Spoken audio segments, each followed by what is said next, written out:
Assalamualaikum warahmatullahi wabarakatuh. Di sini kami dari kelompok 8 ingin mempresentasikan hasil diskusi kelompok kami bab faktorial analitik Raymond Wiesenthal, yang anggotanya terdiri dari 1. Ibrahim Muhammad, NIM 019, 2.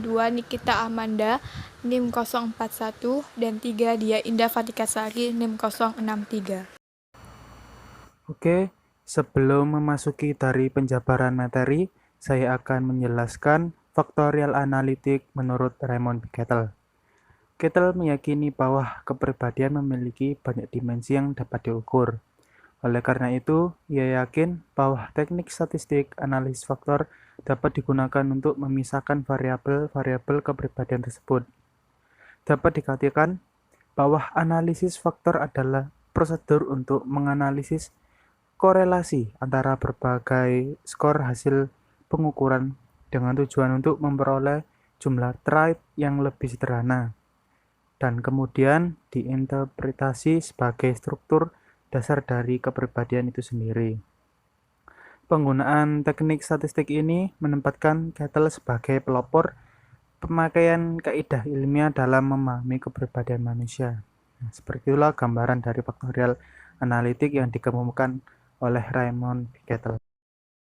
Berikutnya ada statistik, yaitu sebuah ilmu yang mempelajari bagaimana cara merencanakan, mengumpulkan, menganalisis, lalu menginterpretasikan, dan akhirnya memperoleh sebuah data.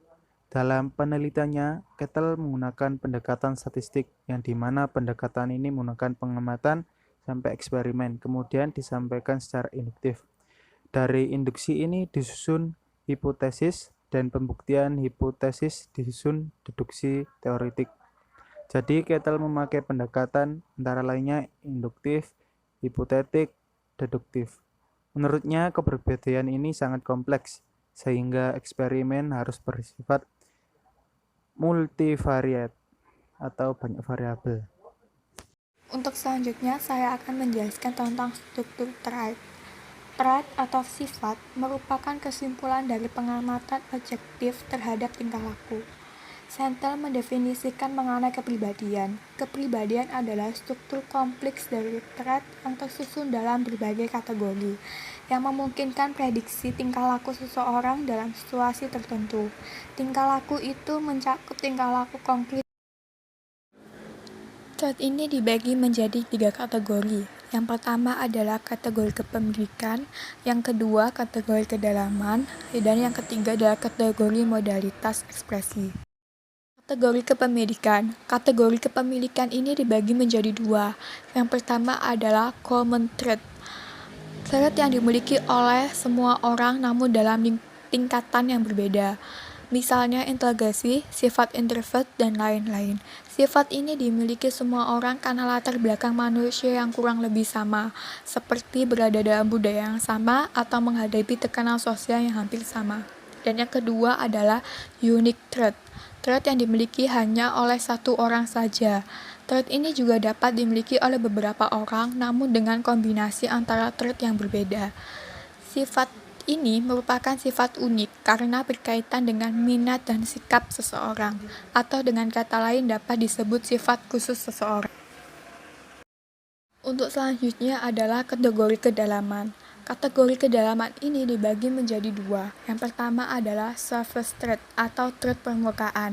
Trait yang tampak di permukaan dan menjadi tema umum dari beberapa tingkah laku. Misalnya itu remaja energik, lincah, menyenangkan dapat dikatakan memiliki surface trait periang. Dan sebaliknya, remaja yang selalu mengkritik orang, memandang masa depan selalu suram, dan tampak kelelahan dikatakan memiliki trait surface depresif. Dan yang kedua adalah source trait. Trait yang merupakan elemen dasar yang menjelaskan tingkah laku dan tidak dapat disimpulkan secara langsung dari pengamatan tingkah laku, karena hanya dapat diidentifikasi dengan analisis faktor, yaitu dengan mencari hubungan antara faktor dari surface trait dan mencari latar belakang surface trait tersebut.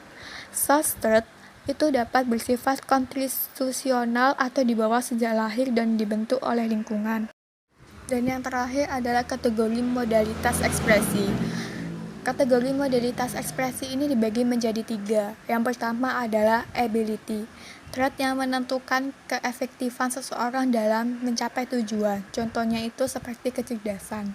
Dan yang kedua adalah temperament, trait yang menunjukkan gaya atau irama tingkah laku.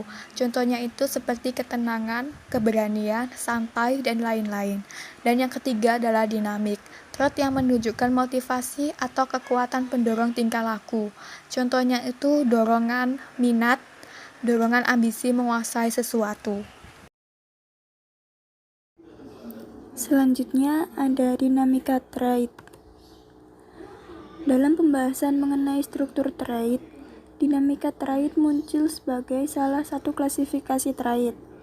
Pembahasan mengenai dinamika trait adalah mengenai latar belakang penggerak trait dan hubungan antara sifat keturunan, sentimen, dan sikap. Yang pertama ada sikap, yaitu keinginan untuk bertingkah laku tertentu sebagai respon terhadap suatu situasi. Sikap itu kemudian berperan sebagai motivator untuk bertingkah laku. Yang kedua ada urge atau sifat keturunan, yaitu motif atau dorongan primer yang dibawa sejak lahir. Misalnya rasa lapar, seks, kasih sayang, rasa ingin tahu, rasa bangga, kenikmatan, marah, kesendirian, dan lain-lain. Selanjutnya ada sentimen, yaitu motif atau dorongan yang dibentuk secara sosial dan karena hasil belajar. Sentimen juga merupakan organisasi struktur keseimbangan sikap yang didasari oleh urge. Cattell yang adalah seorang behaviorist meyakini bahwa psikologi adalah ilmu yang bertujuan untuk memahami dan meramalkan tingkah laku. Untuk meramalkan tingkah laku dengan akurat, Cattell menggunakan konsep kalkulus dinamik, yaitu suatu prosedur yang kompleks untuk menentukan kekuatan dan arah tingkah laku. Dalam kalkulus dinamik, urge dan sentimen dianggap sebagai akar dari semua motivasi, yang pada akhirnya menyebabkan munculnya sebuah tingkah laku. Lalu ada perkembangan kepribadian.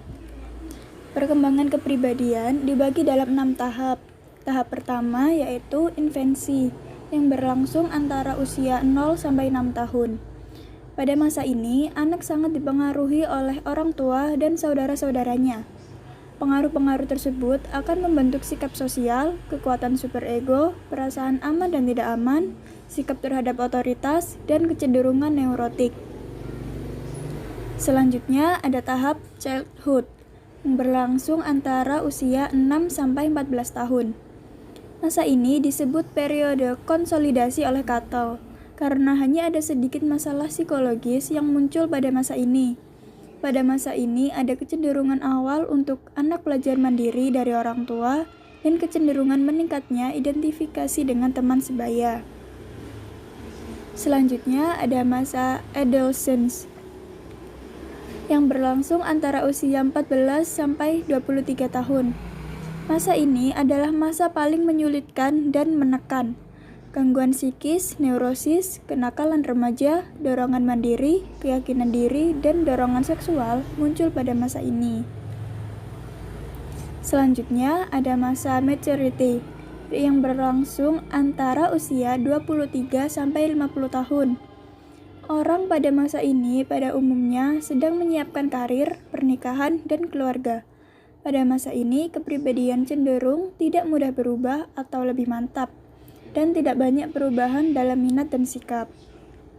Selanjutnya ada masa middle age, yang berlangsung antara usia 50 sampai 60 atau 70 tahun. Pada masa ini terjadi perubahan fisik, psikis, dan sosial. Oleh karena itu, pada masa ini akan ada perubahan penyesuaian dalam kepribadian sebagai respon terhadap perubahan tersebut, dan uji ulang terhadap nilai yang menjadi pegangan hidup selama ini. Selanjutnya, atau yang terakhir, ada tahap senility, yang berlangsung antara usia 60 atau 70 hingga meninggal. Masa ini merupakan masa akhir di mana seseorang akan melakukan penyesuaian terhadap sejumlah kehilangan dalam hidupnya, seperti kematian keluarga, sahabat, pensiun, atau kehilangan status dalam masyarakat. Semua hal ini akan menyebabkan perasaan sendiri dan merasa tidak aman. Dan untuk selanjutnya saya akan menjelaskan tentang aplikasi teori Sentel. Berdasarkan teorinya, Sentel mengembangkan beberapa asesmen kepribadian. Yang pertama adalah 16PF atau 16 Personality Questionnaire untuk mengungkapkan trait normal orang dewasa. Yang kedua, PSPH, Preschool Personality Questionnaire untuk mengungkapkan trait anak usia 4-6 tahun. Yang ketiga, ESPH, Early School Personality Questionnaire untuk mengungkapkan trait anak usia 6-8 tahun. Yang keempat adalah CPH, Child Personality Questionnaire untuk mengungkapkan trait 8-12 tahun.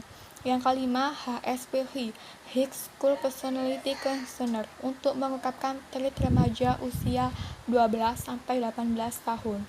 Yang keenam, CAH, Clinical Analysis Questionnaire untuk mengungkapkan trait patologis. Yang ketujuh, MRI, Marie Claire Questionnaire untuk mengungkapkan kepuasan seks, kebersamaan, peran, dan lain-lain.